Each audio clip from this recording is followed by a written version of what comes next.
Chloride, New Mexico was once a booming frontier town of over 2,000 people.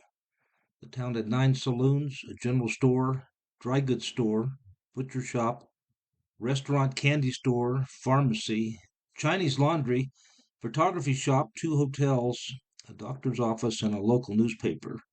The town sprung up when a freight hauler named Harry Pye discovered silver in the area and started mining.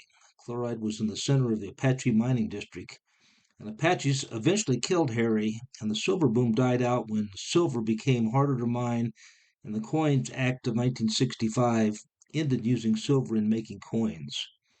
The original Pioneer store in town has become a museum, and the old Monte Cristo Saloon and Dance Hall has become a gift shop and gallery. Open 5 days a week, 10 to 4, closed Tuesday and Wednesday. Several vacation rentals in town, small RV park, and a guest ranch, Geronimo Trails Guest Ranch, in nearby Winston, New Mexico. This area is in the Gila Wilderness in southwest New Mexico.